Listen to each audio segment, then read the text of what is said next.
Oke, welcome back di channel Enyok Pertama.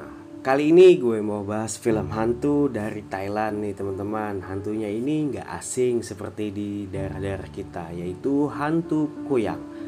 Dan gue juga baru tahu ternyata di Thailand ternyata ada hantu kuyang juga ya. Oleh karena itu gue mau bahas di film ini. Film ini judulnya adalah Inhuman Kiss yang dikeluarkan tahun 2019. Film ini disutradarai oleh Siti Siri Mongkolsiri dan dibintangi oleh Opniti, Sapol, dan juga tentunya awewe cantik ini yang nantinya akan menjadi kuyang, yaitu Pantira. Tanpa basa-basi lagi, kita mulai saja ceritanya.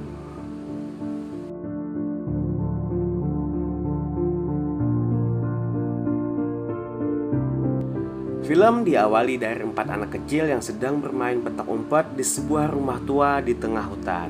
2 anak laki-laki, 2 anak perempuan. Salah satu dari anak perempuan ini terlihat sedang bersembunyi dalam sebuah ruangan yang di dalamnya terdapat sebuah kotak besar yang telah terbuka. Dan dia pun penasaran lalu mendekati kotak tersebut. Lalu singkat cerita, kita dikenalkan dengan seorang gadis yang baru bangun tidur. Gadis ini bernama Sai. Bangun tidur, Sai dikagetkan dengan noda darah yang ada di tempat tidurnya. Mungkin dia pikir itu hanyalah datang bulan. Dengan santainya, Sai pun membersihkan noda darah itu lalu bersiap pergi untuk bekerja. Dalam perjalanan, dia bertemu dengan temannya yang bernama Jad dan mereka pun berangkat bersama. Di sini diceritakan, Sai bekerja di sebuah rumah sakit di desanya. Sai bekerja sebagai perawat, sedangkan Jad hanyalah membantu Sai saja. Tidak lama setelah itu, datanglah pasien seorang anak laki-laki yang kakinya terluka akibat beling. Langsung saja Sai mengobatinya, namun saat melihat darah yang ada di kaki anak itu, Sai terlihat sedang menelan air ludahnya sendiri. Pulang bekerja, saya pun kembali beristirahat dan setelah paginya saya kembali menemukan noda darah di atas tempat tidurnya. Bahkan yang ini lebih banyak dari malam sebelumnya dan terdapat luka yang melebam di dadanya saya. Saat di rumah sakit, saya terlihat sedang melamun menatap keluar jendela. Jad yang melihat hal itu lantas menegurnya. Saya meminta kepada Jad untuk menemaninya ke rumah tua yang ada di hutan. Malam harinya, saat mereka menuju ke rumah tua itu, dalam perjalanan mereka bertemu dengan temannya yang baru pulang dari Bangkok yang bernama Noi. Di sana, Noi ternyata datang bersama sekelompok orang yang sedang memburu kerasu atau di tempat kita biasa dipanggil dengan sebutan kuyang. Ketua kelompok ini bernama Ted. Noi mengatakan kepada mereka bahwa di desanya ada kuyang yang sedang berkeliaran. Padahal dia mengatakan hal itu agar dapat pulang ke desanya dengan selamat. Ted mengatakan kepada kepala desa di sana bahwa di desa mereka terdapat kuyang yang berkeliaran. Kepala desa di sini adalah ayahnya saya sendiri. Ted hanya meminta sebuah tempat tinggal di desa mereka. Sebagai gantinya, kelompoknya bersedia membumi hanguskan kuyang yang ada di desa mereka. Saat itu, kepala desa tidak percaya dengan kelompok pemburu ini. Namun, kepala desa tidak bisa menolaknya karena diyakinkan oleh Ted dengan memperlihatkan kepala-kepala kuyang yang sudah dibunuhnya.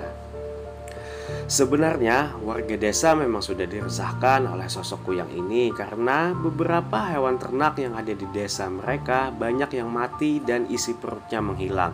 Warga desa memang mencurigai di desa mereka memang terdapat kuyang yang sedang bersembunyi.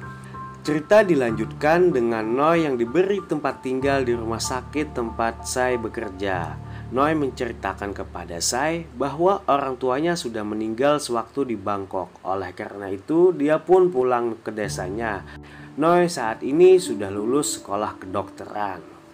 Saat mau pulang dari rumah sakit, saya yang saat itu ingin pulang bersama Jad tiba-tiba merasakan dadanya sakit lalu menyuruh Jad untuk pulang lebih dulu. Besok paginya, saya terbangun dari tidurnya dengan memuntahkan darah segar yang keluar dari mulutnya. Tempat tidurnya juga kembali bersimbah darah ditambah luka di dadanya semakin meradang. Pintu jendela kamar saya juga terbuka yang dimana saya selalu menutup jendelanya sewaktu mau tidur. Sewaktu mau berangkat ke rumah sakit, dalam perjalanan saya dan Noi melihat hewan ternak di desanya mati dengan isi perutnya keluar.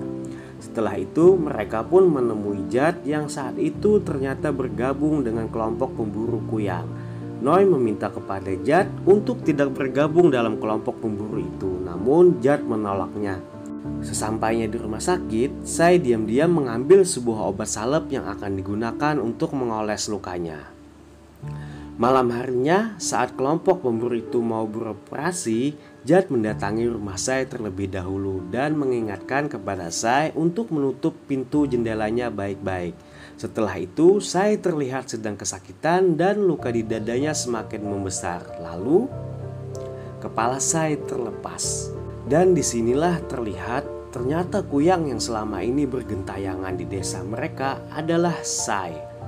Malam itu saat saya berubah menjadi kuyang, dia menculik seorang bayi, namun hal itu digagalkan oleh kelompok pemburu. Kuyang itu pun kabur. Dalam perjalanan ternyata Noi melihat sosok kuyang tersebut lalu mengikutinya, di mana kuyang itu terbang mengarah ke rumahnya saya lalu masuk ke kamarnya saya. Noi yang menyaksikan hal itu lantas terkejut, ternyata temannya lah yang menjadi kuyang selama ini. Saya sebenarnya juga tidak mengetahui bahwa dirinya lah yang menjadi kuyang. Besok paginya saat saya ke rumah sakit ternyata Noi sudah tidak ada di tempatnya. Saya pun sedih karena Noi mengetahui bahwa dirinya adalah kuyang dan mengira Noi pergi meninggalkannya. Ternyata malam itu setelah melihat kuyang dalam tubuh saya, Noi tertidur di sebuah vihara dan dia pun dibangunkan oleh biksu yang ada di sana. Di sana Noi bertanya kepada biksu tentang kuyang. Dijelaskan bahwa kuyang yang biasa dipanggil dengan Krasu sebenarnya tidak mengganggu manusia. Iblis itu sebenarnya sudah hidup berdampingan dengan manusia sejak lama. Namun manusia telah melakukan sihir hitam sehingga mengubahnya menjadi kuyang. Yang wanita disebut dengan Krasu dan laki-laki disebut dengan Kerahang. Ternyata kuyang adalah sebuah kutukan dari seseorang. Kutukan tersebut akan terus berlanjut apabila seseorang terkena air liur dari kuyang tersebut. Biksu itu pun meminta kepada Noi untuk mengikuti kata hatinya dan Noi pun pergi. Malam harinya ternyata Noi datang ke rumah saya secara diam-diam dan saat saya berubah menjadi kuyang, Noi memberikan beberapa ekor ayam hidup untuk dilahap si kuyang melalui bawah kamarnya. Paginya saya yang kembali ke rumah sakit terlihat senang karena melihat Noi berada di sana dan mengetahui Noi lah yang membantunya malam tadi agar tidak berkeliaran.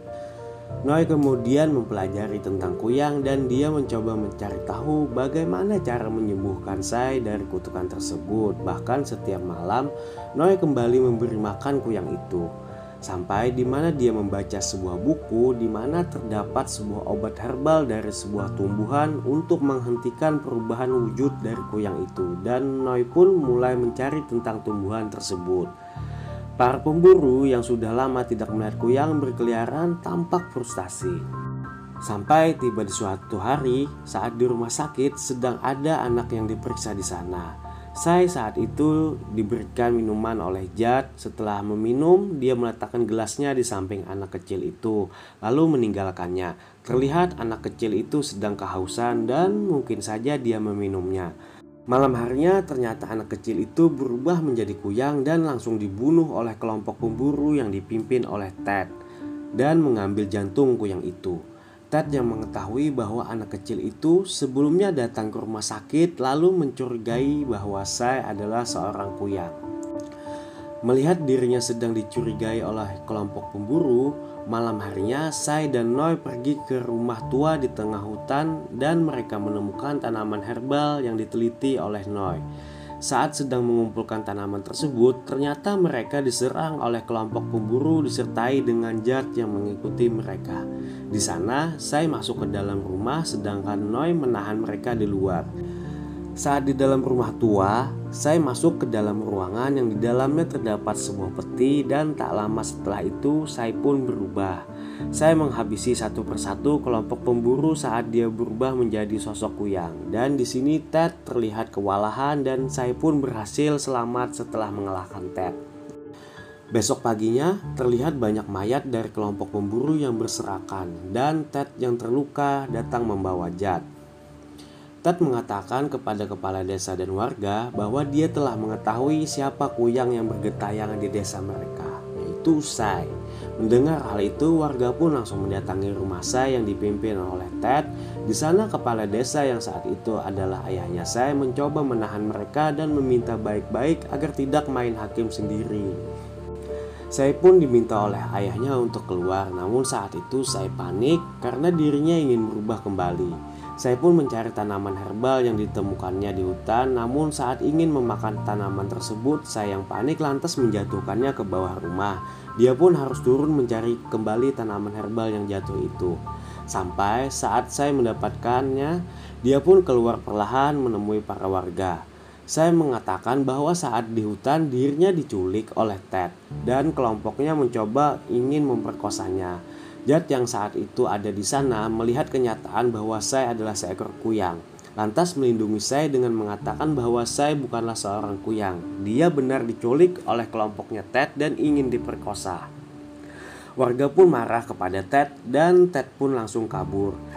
Merasa sudah dihianati oleh Jad, malamnya Ted mendatangi Jad dan mengutuknya sehingga Jad saat ini berubah menjadi makhluk yang mengerikan. Setelah kejadian itu, keadaan desa pun menjadi sepi dan Sai yang saat ini setiap harinya memakan tanaman herbal tak lagi menjadi kuyang karena tanaman tersebut menghentikan perubahan wujudnya. Noi saat itu sedang berusaha untuk menanam sendiri tanaman itu, namun gagal. Semakin hari tanaman herbal yang dimiliki Sai semakin sedikit, bahkan saat ini tanaman herbal yang ada di hutan sudah habis dibakar oleh Ted. Noi mengajak Sai untuk pergi meninggalkan desanya sebelum tanaman herbal yang dimiliki Sai habis. Sai pun mendatangi Jad terlebih dahulu sebelum pergi. Saat di rumah Jad, Sai terkejut melihat Jad yang saat ini berubah menjadi makhluk yang mengerikan. Di sana Jad mengatakan bahwa sebenarnya Jad sudah mengetahui dari awal bahwa Sai adalah seorang kuyang karena saat sebelumnya Jad pernah melihat Sai menjadi kuyang dan mencoba melindungi Sai dengan bergabung menjadi kelompok pemburu dengan cara mengalihkan perhatian mereka. Sai mengatakan kepada Jad bahwa dirinya tak akan meninggalkan Jad walaupun saat ini sudah menjadi makhluk yang mengerikan. Sampai tiba di saat Sai ingin pergi dari desa. Ternyata saat itu ayahnya Sai mengajak Sai untuk berkumpul dengan warga lainnya merayakan suatu acara di desanya. Tidak lama setelah itu, Sai yang lupa membawa tumbuhan herbal secara tiba-tiba berubah menjadi kuyang di tengah kerumunan warga desa. Warga yang mengetahui hal itu lantas menyerang Sai baik dari kuyang maupun tubuhnya. Ayahnya Sai mencoba melindungi Sai. Di sisi lain, Jad yang berubah menjadi makhluk mengerikan terus dibisiki oleh Ted dan menyuruh Jad untuk menyerang kuyang tersebut. Jad pun langsung terbang seperti kelelawar mendatangi kuyang itu lalu menangkapnya. Melihat kejadian itu, Noi yang saat itu juga berada di sana lantas meminta kepada Jad untuk melepaskan kepala kuyang Sai. Ted yang saat itu juga berubah menjadi makhluk seperti kelelawar lantas mencoba menyerang Jad lalu dilawan oleh Jad. Mereka berdua pun berkelahi dengan ganasnya sampai Jad harus mati dibunuh oleh Ted. Kemudian Ted pun mencoba menangkap kepala kuyang Sai, namun hal itu diselamatkan oleh biksu yang menembak mati Ted dengan senapannya. Ayahnya Sai meminta kepada Noi untuk menyelamatkan Sai dan membawa tubuhnya Sai yang terluka parah untuk dibawa kabur. Noi pun langsung membawa lari tubuhnya Sai diiringi dengan kepala kuyang Sai yang mengikutinya. Noi mencoba membawa tubuh Sai ke Bangkok menggunakan perahu yang ada di danau dan ingin menyelamatkan Sai. Sesampainya di pinggir danau, Noi mengatakan kepada Sai bahwa dirinya yakin bisa menyelamatkan Sai. Namun, melihat kondisi tubuhnya yang sudah terluka parah, Sai melepaskan Noi agar meninggalkannya. Di saat yang bersamaan, ternyata dari belakang kepala kuyangnya Sai ditembak jatuh oleh ayahnya Jad dan film pun berakhir.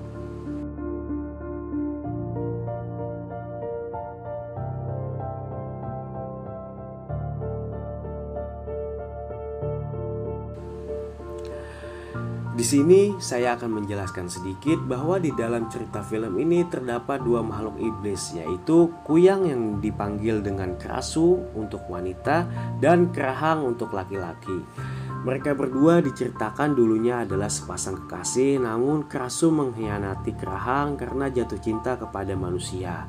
Krahang yang marah lantas berjanji akan membunuh semua titisan Krasu dengan mengambil jantungnya. Di sini diceritakan 4 orang anak kecil yang bermain di rumah tua itu, salah satunya adalah Sai.